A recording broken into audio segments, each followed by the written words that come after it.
Hi everyone, how are you doing? A very warm welcome to my channel. If you are new here, my name is Alison and I'm a 50 something witch living in Derbyshire, England, and I'm here to talk about all things witchy lifestyle, bit of mundane lifestyle as well, and all the things that make us happy and bring us joy.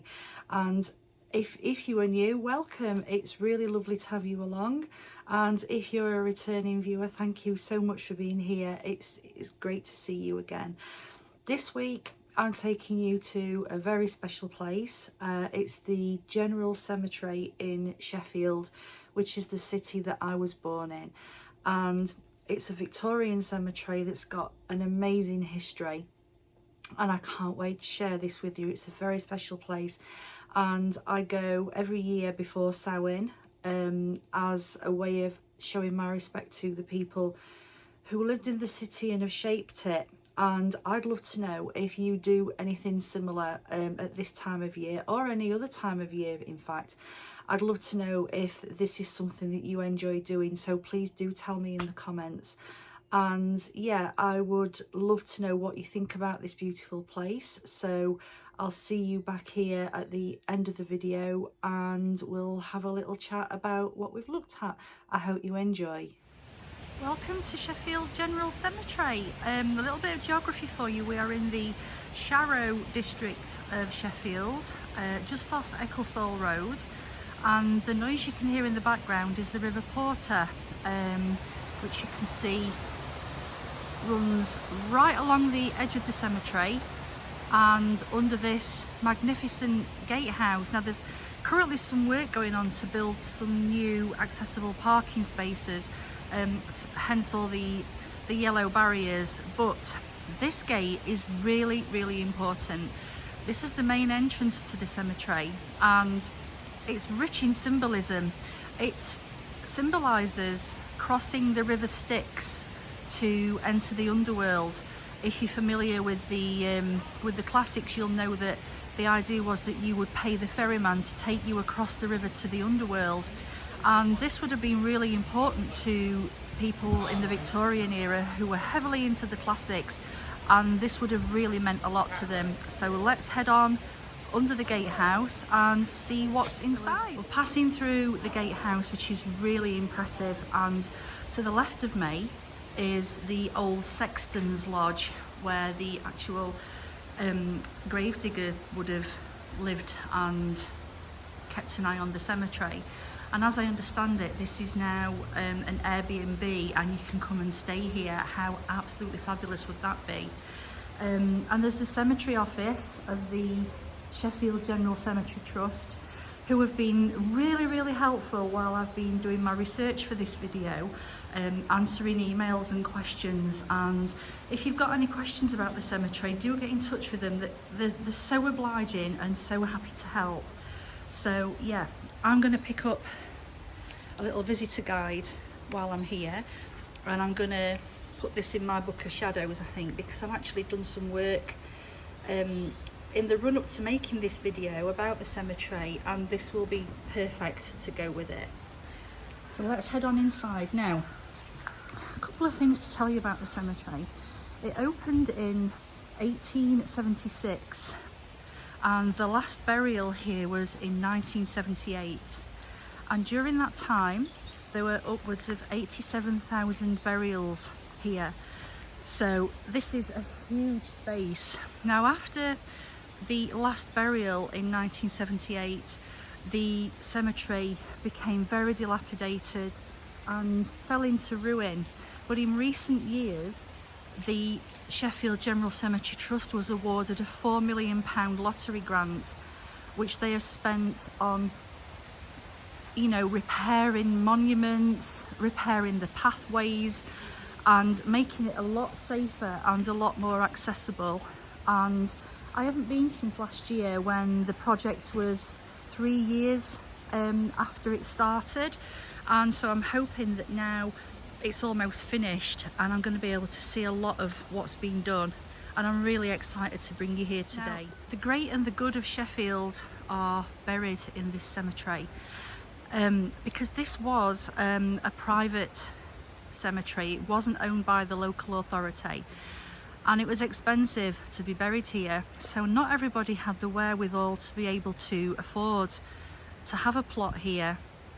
But there are tales of everyday people who lived in the city and are buried here as well, and I'll tell you more about those as we walk through. Now, what I love about this place, or one of the things I love about it, is the scale of it. It's just massive, and the size of the gravestones and the monuments, they're so impressive. The Victorians hugely loved mourning and the whole death thing. They did it so well.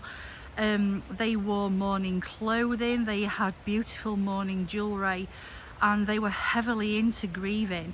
And some people, especially women who lost their husbands, were widowed, they would grieve for the rest of their lives. You know, they were so into it. It's not really my thing, but you know, it's given us so much rich history in this city, and the monuments are just magnificent. Some of them are stunning, some of them are over like 15 feet high, and I'll tell you more about those as we wander through. When I first visited this amazing place, I was in my early 20s, and I was instantly fascinated by the fact that there are catacombs here, something that I'd heard of but never seen, and the fact that I got them on my doorstep was just mind-blowing, and I couldn't wait to see them. How they're built is into a series of steps. Now, when this place was chosen as the location for the cemetery, it was actually a working quarry, and the designer of the cemetery, Samuel Worth, built it into the existing landscape, which was really clever. So as we progress, you'll see it's in like a series of steps. There are 5 levels altogether, and it's so clever. It's almost kind of become part of the landscape. It's like it's an organic thing. I'm fascinated by it, and as we get further around, I will be able to take you in front of the catacombs themselves and show you them in more detail. But for the time being, let's walk up the path.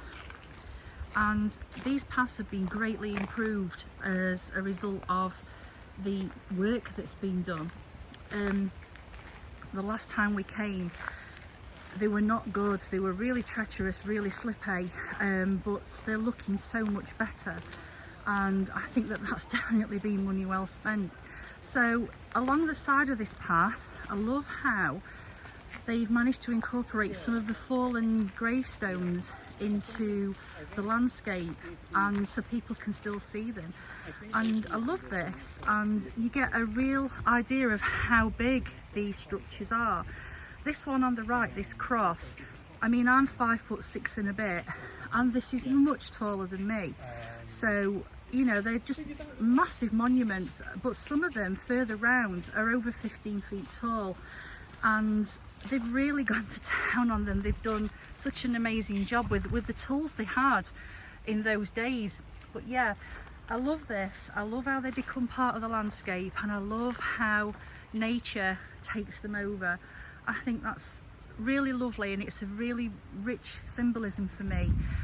I love this particular aspect, and they've also put a new bench here as well, which is lovely, so you can sit and ponder.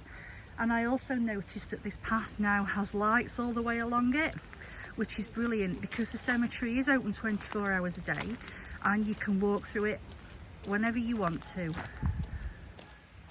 So if you fancied a little midnight wander through the cemetery, and why not, the path is well lit, which I think is absolutely brilliant. If you're from Sheffield, this name might be familiar to you.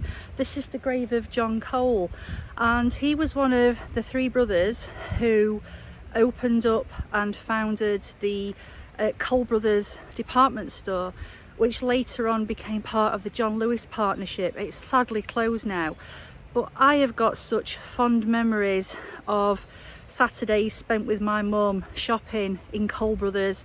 It will always be known as Coles in Sheffield to Sheffield people, and I've got really fond memories of those days, so I'm very grateful to him.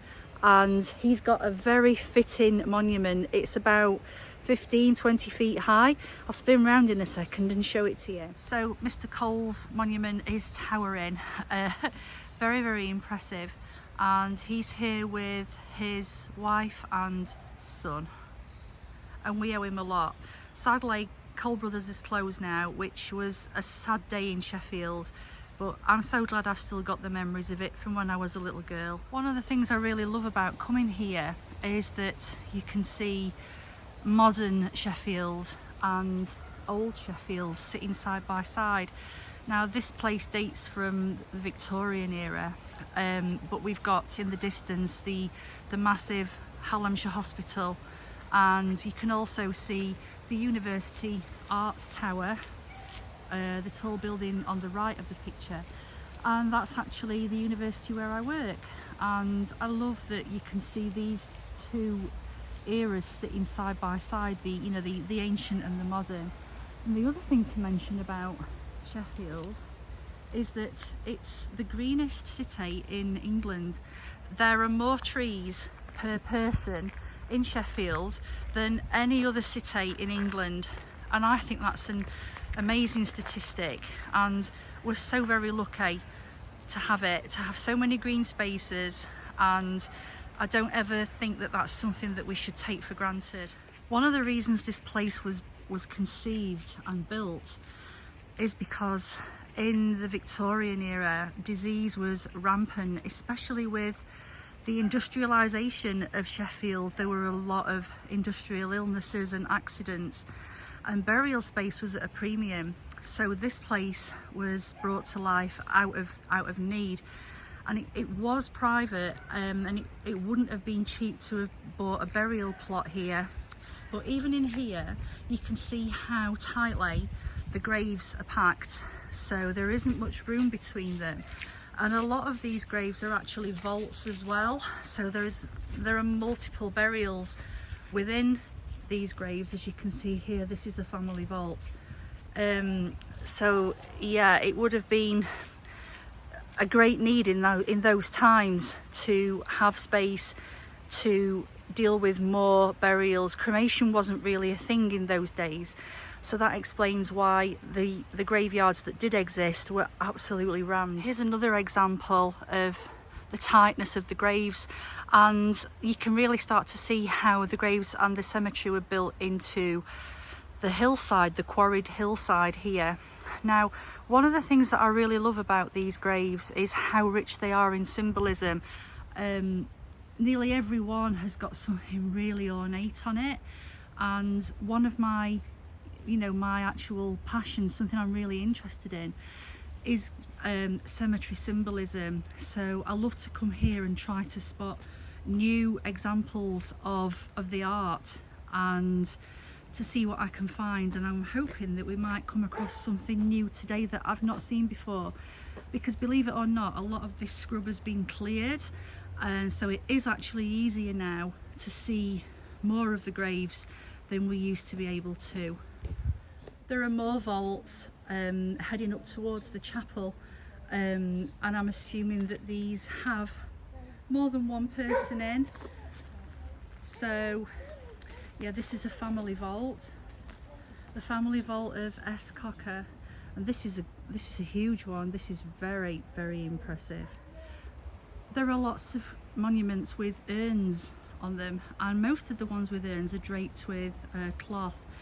Now, the cloth is believed to symbolise the veil between the living and the dead, and is a reminder to those visiting the grave that they will one day pass through the veil themselves.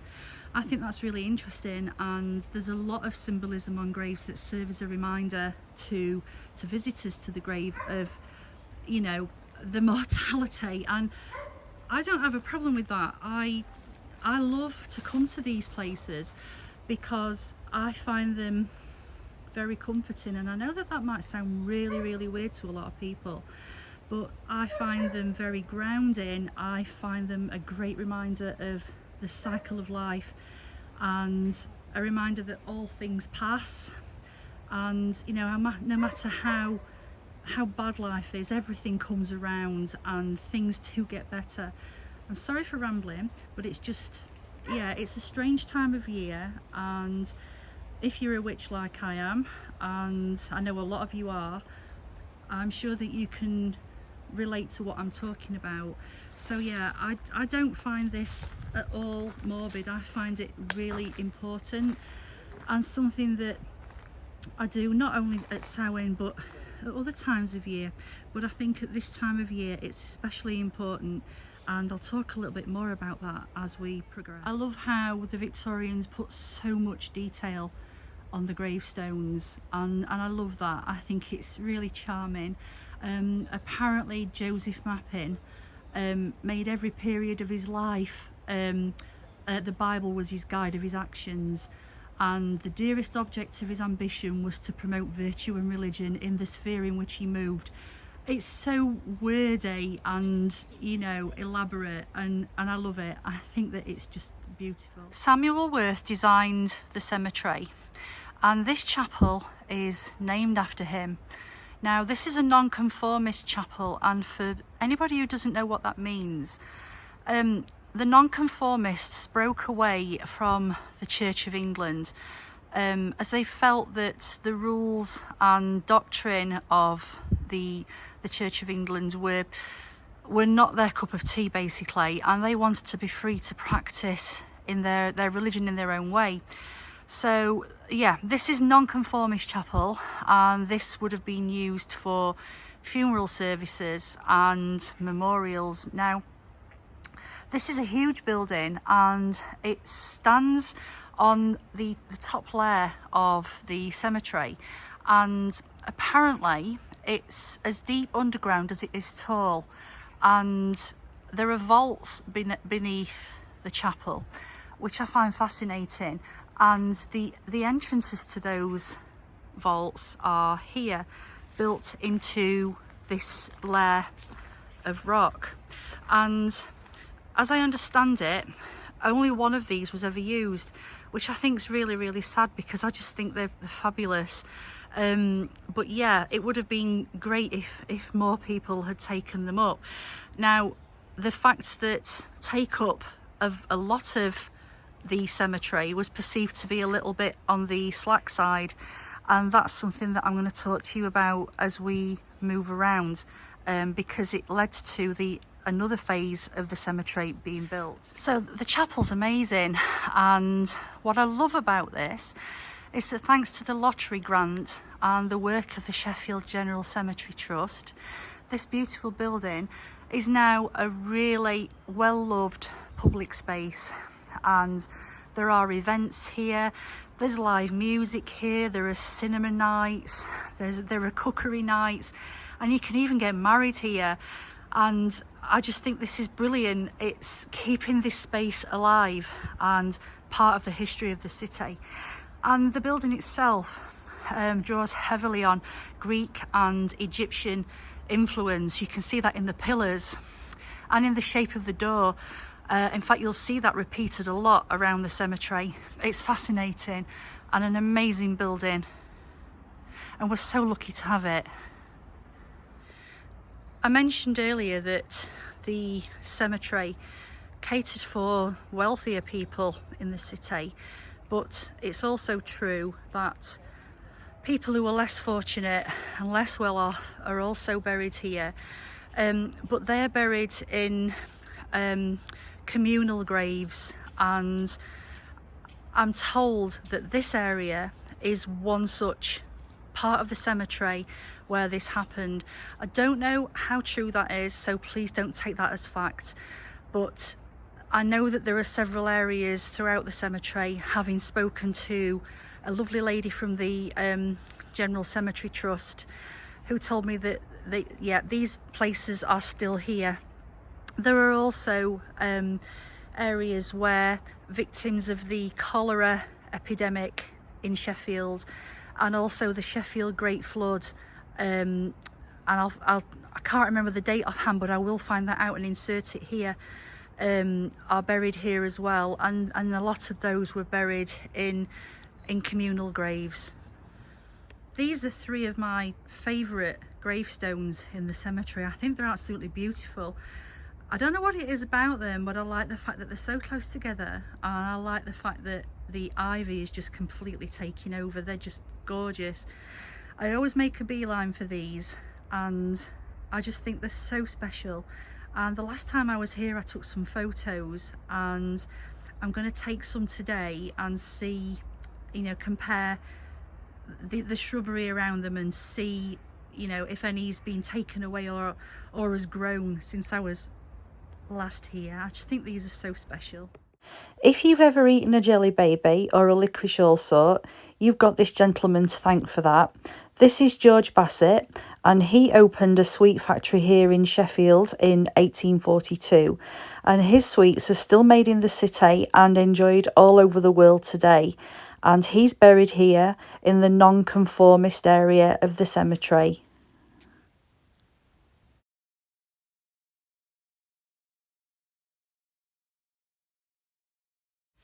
If you're from Sheffield, the name of Firth is probably quite familiar to you.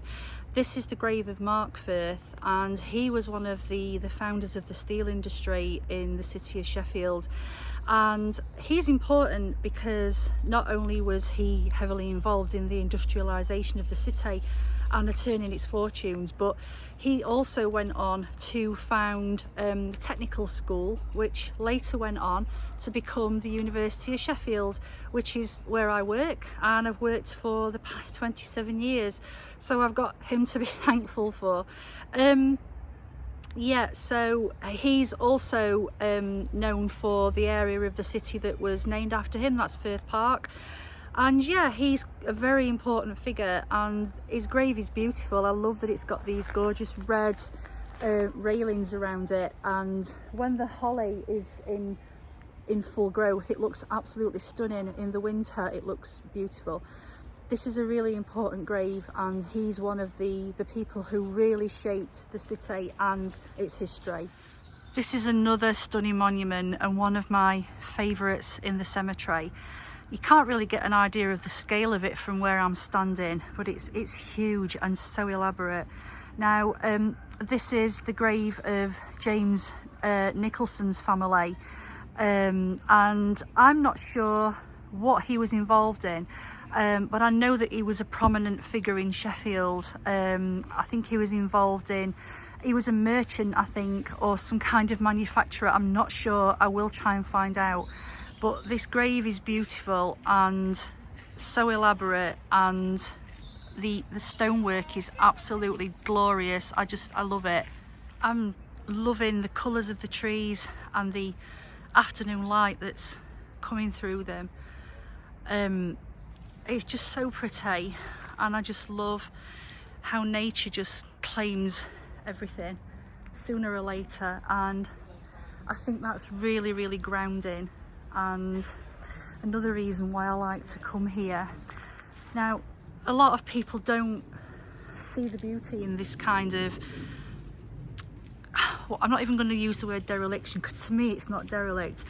To me this is nature in action, and I don't see that it's ugly or unkempt. I think it's beautiful, and I love to be amongst it. I find it really grounding, and I think especially at this time of year as the veil's thinning and, you know, the season's changing and we're starting to go to ground for the winter, I just think that this is a really important thing to do. It is for me anyway, and it's something that I will always do. You can see how tightly the graves are packed, and yeah, this is heading up to the upper level of the cemetery, built into the hillside, and there's a definite sense of the steepness of this part of the cemetery. But I'm loving that these paths have been done, because as I say, last time we were here they were so slippery and so dangerous that it was quite restrictive, and we felt a little bit unsafe. But it's so different now, and they've made such a good job, and it's just lovely to be part of it. I wanted to share a little bit more about why I think that this act is important. When I say act, what I mean is the actual visiting places like this, and paying my respects to the people that shaped the city, particularly in the run-up to Samhain, because I don't know about you, but this year I'm really feeling the shift in the seasons and the thinning of the veil, and I'm having lots of dreams of people who have passed over, my family and friends. And while I understand why that's happening and, you know, respect why that's happening, I still find it a little bit disconcerting, because they're more like, it feels like it's really happening rather than it being a dream, and it can be a little bit disconcerting. But I'm trying really hard just to embrace that. Does this happen to you? Just let me know in the comments, please, if you're feeling this, and if you're feeling a little bit out of sorts, and like, I don't know, it's taking quite a lot for me to actually get out and about at the moment. I just want to be at home, and that's why this particular day is quite momentous, because up until yesterday I wasn't even sure that I was going to get here today. And you know, not only because of how I was feeling, but because the weather was atrocious yesterday in Sheffield and Chesterfield, and it absolutely threw it down with rain. It was howling wind all night, and when I woke up this morning I thought, I bet we're not going to get out today. But here we are, and I'm so glad that there's been a turn in the weather, because it's just the perfect afternoon. And yeah, the point I wanted to make was, this is the time of year when we're honouring our ancestors. Now, I spoke about this last week when I was decorating my Samhain altar, and how ancestry and ancestors mean different things to different people. Now, I will reiterate this a million times if necessary, you don't have to do anything that you don't feel comfortable with as a witch. I'm aware that there are probably some non-witches who are watching, and that's absolutely fine. You're as welcome here as anybody. But yeah, as a witch, you don't have to do anything that you're not comfortable with. And not everybody has great history with their departed family. Lots of people have suffered trauma, they've had a terrible time, and I completely understand why you might not want to show those people any respect at all if that's the situation you're in, and I completely get that. But when I speak of ancestors, I'm not only speaking of my loved ones and friends who have passed. I'm also talking about the ancestors of the city that I was born in, and the people that have shaped the land. Now, I was born in Sheffield. I was born not all that far from here, and I will always carry this city in my heart. I love it. I'm honoured to have been born here and to be part of, you know, everybody is part of it, of their place of birth's history, and I'm just so honoured that I was born in the Steel City, and I'm so proud of it. Yeah, and I love the history of the city. It's played a really important part in the history of this country, and I love learning more about the people who shaped it and, you know, the work that they've done. In fact, while I've been filming this video, I got talking to a really wonderful lady called Rosie, and I really hope that she's managed to find my channel. And if you have, hi Rosie, it was so lovely to talk to you, and your beautiful dog Tess.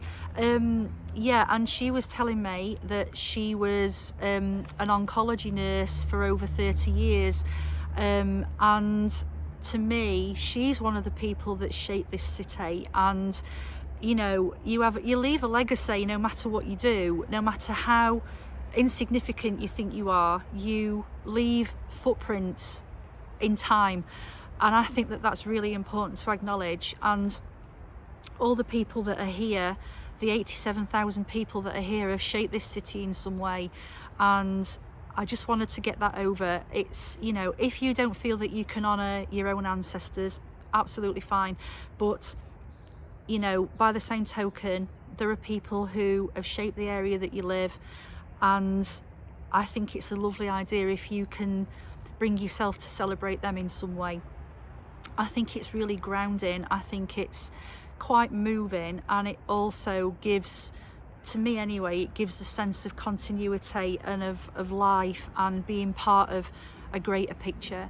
And especially as a witch, I think that that's a really important thing to bear in mind. So yeah, if you feel you can do that, that's brilliant, and if you do, I hope that you'll tell me about it in the comments or on my community page, because I'd love to know what you're doing to mark this season if you're choosing to do so. When we were talking about the Samuel Worth Chapel, which was non-conformist, I mentioned that that had brought some problems with it.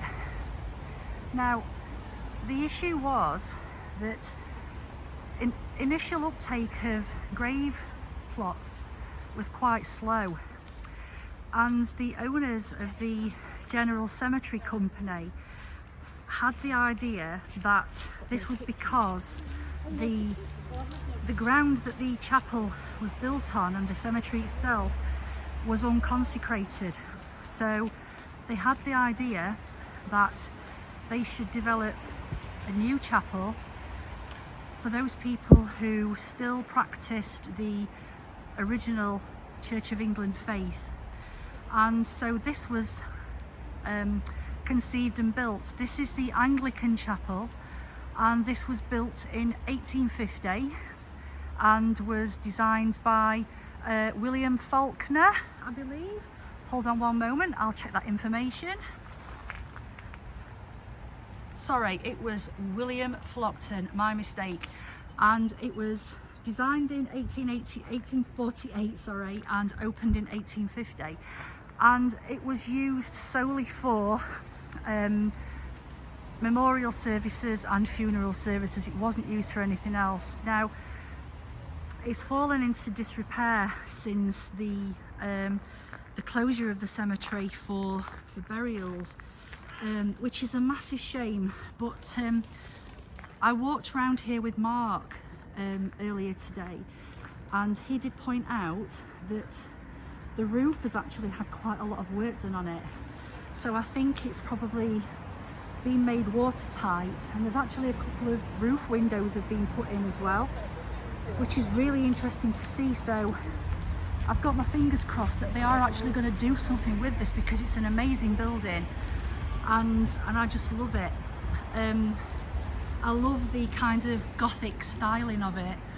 There are loads of gargoyles peering down from it, and it's just an amazing building. I'd love to get inside it and see what it looks like inside, but sadly we can't do that, but never mind, it's still a gorgeous building to look at. So here's some examples of the things that actually go on in the cemetery. It's become a really important part of local life. You know, there's live music, there's there's a curry night coming up, that sounds fabulous. There are workshops, there are you know, there's acoustic music, there are history tours, and I just love that this is keeping the place alive, bringing visitors and bringing new life to this amazing place. As I understand it, when the Anglican Chapel was built, this particular area was cleared of headstones, and the chapel was built on here.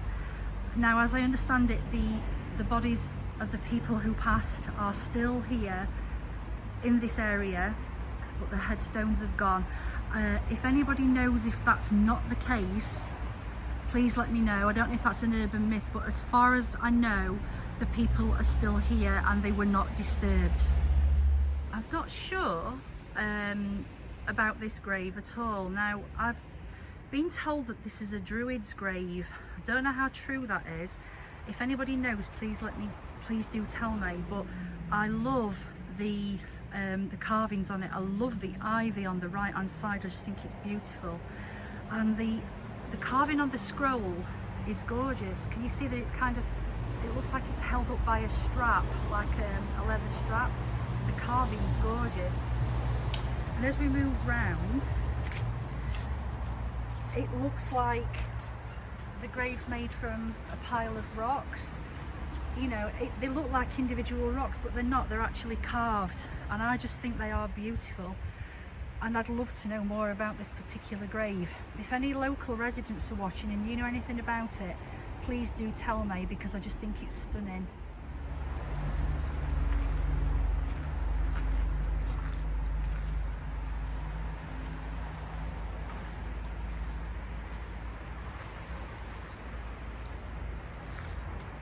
At the top end of the cemetery, we're walking alongside very busy cemetery road that's constantly filled with traffic, and I just love that ancient and modern walk side by side. This is the Egyptian gate at the very top of the cemetery, and we're looking out onto Cemetery Road from inside the cemetery. And there's a lot of Egyptian symbolism within the cemetery, and you might recognise this symbol. And I never know how to pronounce this word. This is an obsurus, I believe. Anyway, it's a snake eating its own tail, and this symbolises death, rebirth, the cycle of life and eternity. So it's very fitting that it's on one of the main gates to the cemetery. Ah, here we go. Ouroboros, is that right? Yeah, anyway, close enough, but this is what it symbolised. More absolutely beautiful carvings. Look at the shroud on top of this stone, the detail in that, absolutely beautiful. With the tools that they had available in that period, to be able to produce something like that, it just blows my mind. It's just such an amazing craft.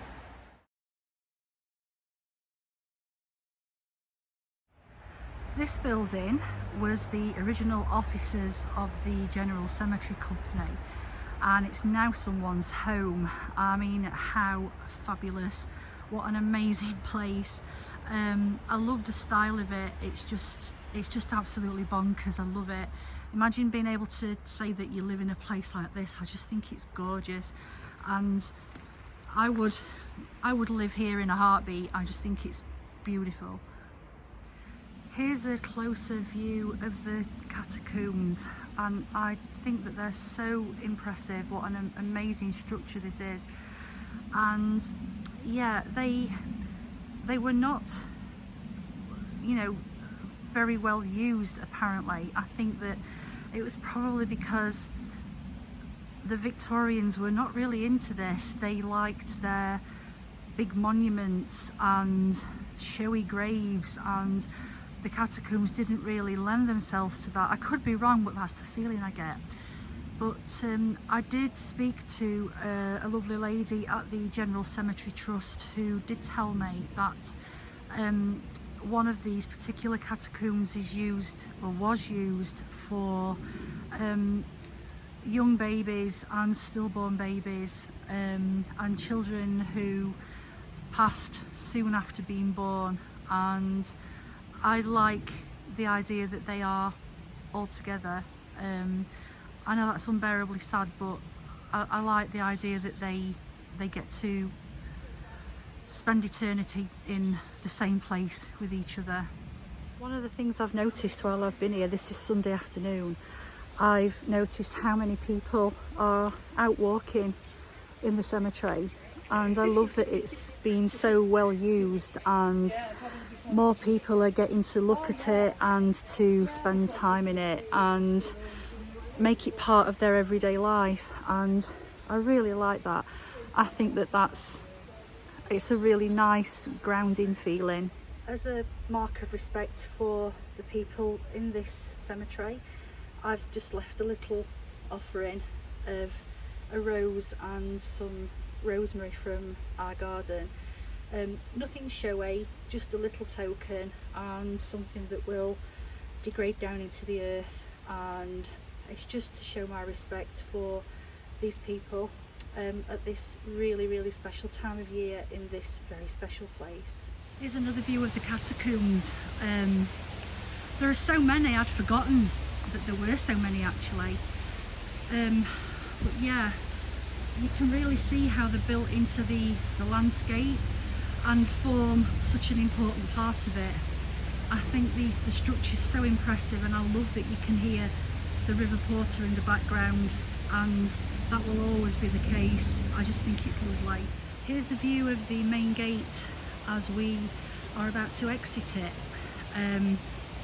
So yeah, I've absolutely loved taking you around this amazing place, and I really hope you've enjoyed it. I found it really moving, but also very uplifting, and yeah, I think it was really important to do this on this day and at this time of year, because as I said, I've been feeling a little bit unsettled, but I'm hoping that this helps to sort that out. So I'm now going to say goodbye to the cemetery, and I'm going to walk through the main gate, and we're going to head off for a very well deserved cuppa. I really hope that you enjoyed coming round this beautiful cemetery with me. I had a wonderful afternoon after a bit of a shaky start when I recorded the whole thing and then discovered that I'd recorded it with no audio. I was gutted, so I decided that the only thing I could do was start again, which I did. So I went back to the cemetery, and by that time the light had changed completely. The sun had come out and it was absolutely beautiful, and it just looked completely different. And as I was walking around, I bumped into the loveliest lady who I had a really long chat to about life in Sheffield and everything we loved about it. And she was somebody that I just loved being with, and it occurred to me that if I hadn't messed up the first filming, I'd never have had that opportunity. Our paths wouldn't have crossed. So I was really thoughtful and really thankful for that opportunity. And I've said before that I think that one of the things that the dead teach us to do is to live.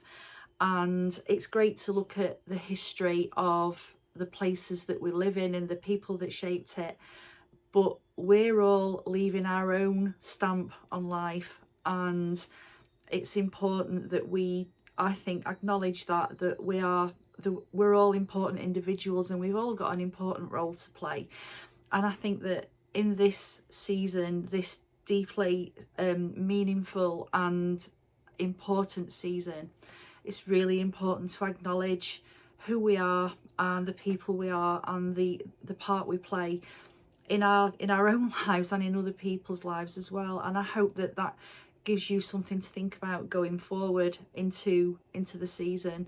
And I really hope that however you're planning to spend Samhain, that you have some time to rest and relax and have some peace and some quiet time, whether you're at home or whether you're out and about with friends or doing anything else that brings you joy.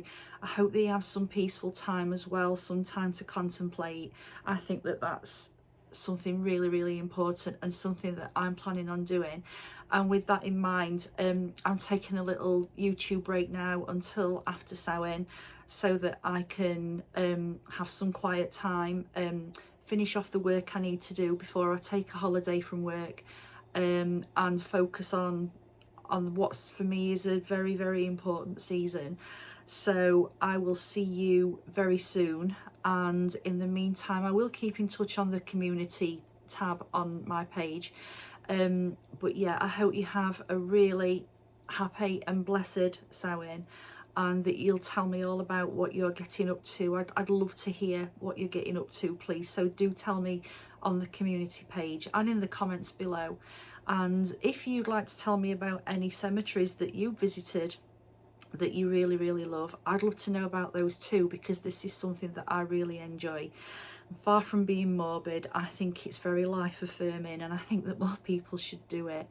So yeah, I hope you have a wonderful break, and that Samhain is peaceful and blessed for you, and I will really look forward to seeing you again very, very soon.